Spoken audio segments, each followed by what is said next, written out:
Buenas noches. Somos el equipo 13 y en esta oportunidad nos ha tocado eventos del periodo intertestamentario. Se refiere al periodo de silencio profético que hubo de 400 años, en la cual no hubo escritos inspirados.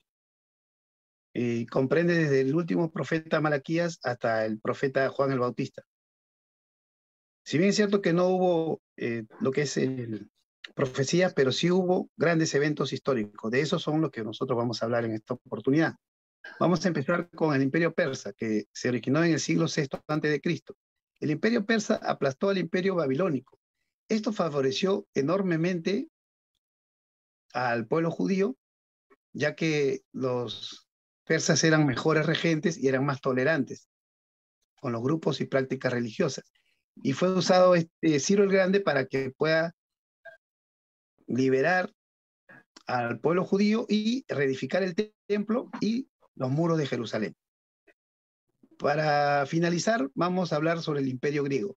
El Imperio Griego surgió a partir de la victoria de Alejandro Magno en la batalla de Accio, en el 333 a.C. Ahí fue que él derrotó al imperio persa, que era poderoso, pero con sus tácticas militares y su ingenio pudo derrotarlo. Hasta aquí mi participación de lo que es el Imperio Griego. A continuación va a exponer nuestra hermana Jenny. Dios le bendiga, hermanos. Dios le bendiga, Pastor Carlos. En esta oportunidad me ha tocado exponer de las influencias del helenismo y la Septuaginta.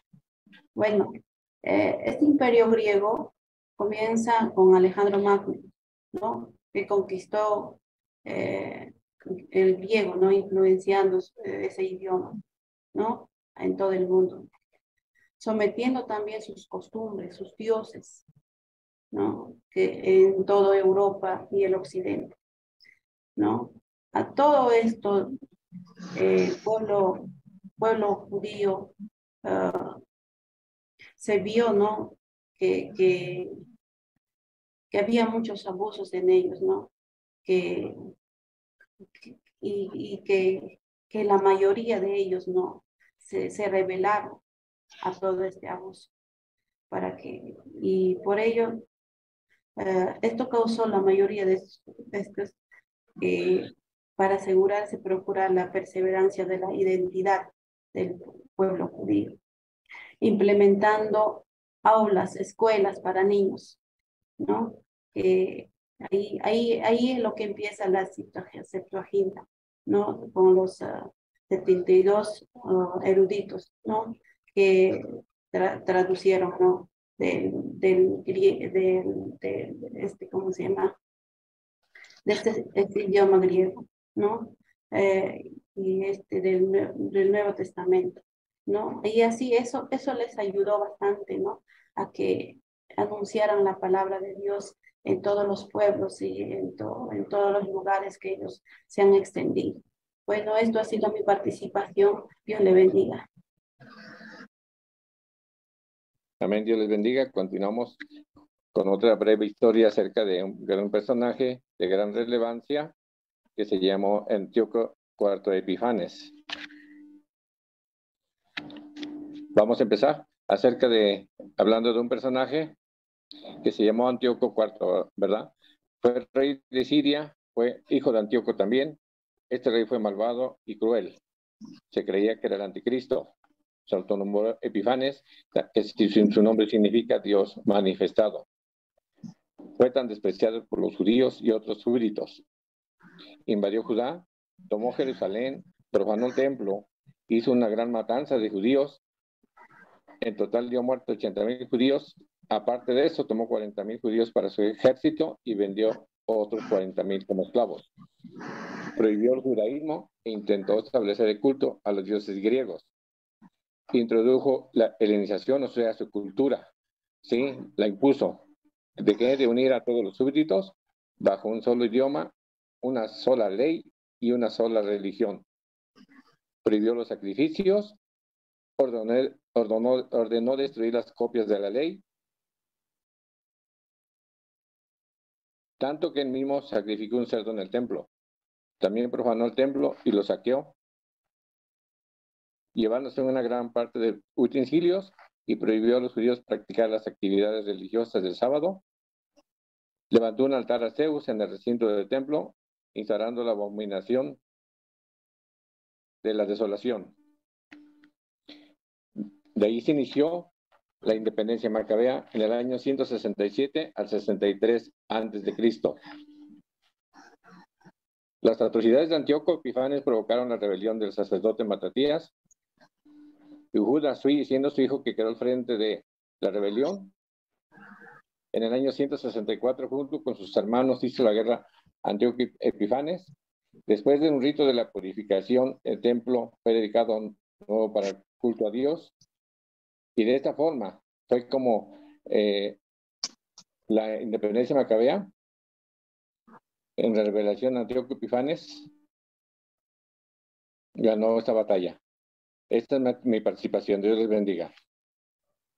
Muy bien, a continuación nuestra hermana Cecilia con su tema. Dios le bendiga a todos. Mi punto a exponer es el Imperio Romano. En el año 63 a.C., el general Pompeyo conquistó Jerusalén para Roma. Durante esta invasión, asaltó el templo, matando a todos los sacerdotes. Su nefasto ingreso al lugar santísimo hizo que se ganara el odio de los judíos. La costumbre romana de adorar al emperador trajo un amargo conflicto. Los judíos anhelaban su Mesías libertador. El Imperio Romano y su eficaz fuerza política trajo unidad política, paz militar y libertad para el comercio y los viajes. Características del Imperio Romano. Las diversas naciones que Roma conquistó quedaron bajo un solo gobierno. La paz romana se impuso y acabaron las guerras entre esas naciones. A los ciudadanos romanos se les daba protección especial. Podían viajar por todo el imperio sin temor a ser arrestados falsamente. Los romanos eran expertos construyendo buenos caminos y puentes sólidos. Mantenían los caminos libres de asaltantes. Conectaban la ciudad de Roma con cada parte del imperio. Por eso el dicho, todos los caminos conducen a Roma. Los mares quedaron libres de piratas, había seguridad, libertad y facilidad para viajar y comunicarse como nunca antes. Ahora, la llegada de Herodes el Grande. Herodes nació en el 73 a.C. Fue proclamado rey de Judea por el Senado romano. Gobernó desde el año 37 hasta el 4 a.C. Tenía un carácter autoritario. Era muy hábil para liderar internas políticas. Conquistó Jerusalén con la ayuda de las tropas romanas. Reconstruyó el templo de Jerusalén de una forma tan majestuosa que deslumbraba a los romanos que lo visitaban. Pobló el país con edificios al estilo romano. Pero aun con todo y eso, el pueblo judío lo despreciaba porque lo consideraba un lacayo de Roma. Hasta aquí mi participación.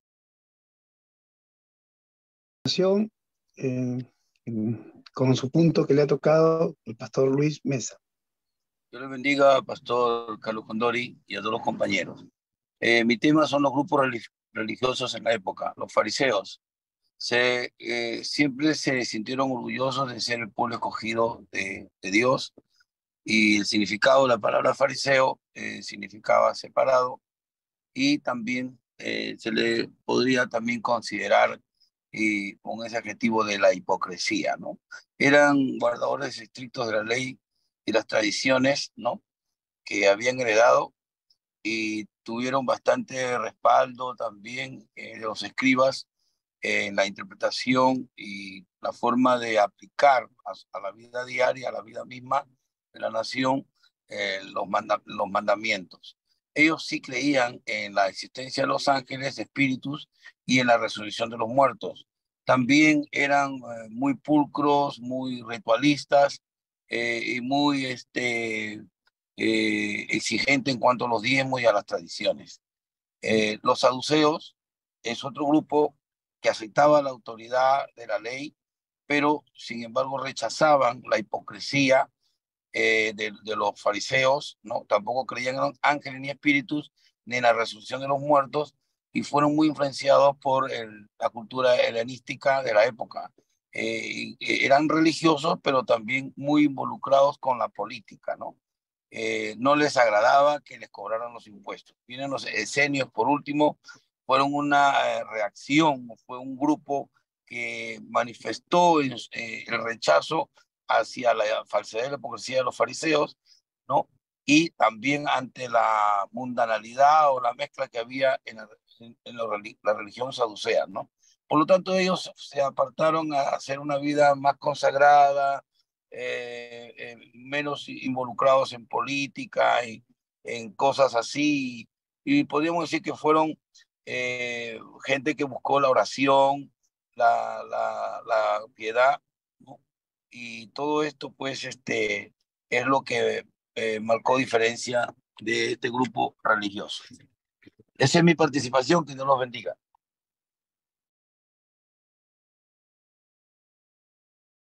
Muy bien. Para finalizar, voy a exponer sobre los grupos políticos que había en ese tiempo en el pueblo de Israel. Uno eran los celotes, que era una secta intensamente nacionalista. Políticamente estaba en contra de los romanos y promovían frecuentes rebeliones. Se oponían a que Israel pagase los tributos. Eran fanáticos de la libertad y esperaban al Mesías como un caudillo libertador. También estaban los herodianos, que eran un partido político más que religioso. Se le llamaba así porque seguían a Herodes como gobernante de la nación judía. Coincidían con los saduceos en respaldar la sumisión de Israel a Roma, ya que pensaban que de esta manera resguardaban los intereses del país. Pero el pueblo los aborrecía. Luego están lo que son los publicanos, que eran judíos, que por amor al dinero cobraban tributos y no les interesaba exigirle más de la cuenta al pueblo judío en los impuestos. Por eso que eran odiados por los judíos. Con justa razón. Ahora vamos a hablar también de lo que es las instituciones religiosas que hubieron en ese tiempo. Una fue el templo, que estaba en Jerusalén, en el centro de la vida religiosa de los judíos. Era el centro de la vida religiosa de los judíos y era donde adoraban y se hacían los sacrificios. Y se hacían las fiestas principales del judaísmo. Luego está la sinagoga, que eran importantes para los judíos porque donde no había templo y era muy lejano para que los judíos adoraran, se iban a una sinagoga y ahí podían adorar a Dios, podían leer las escrituras. Esto se hacía los días sábados.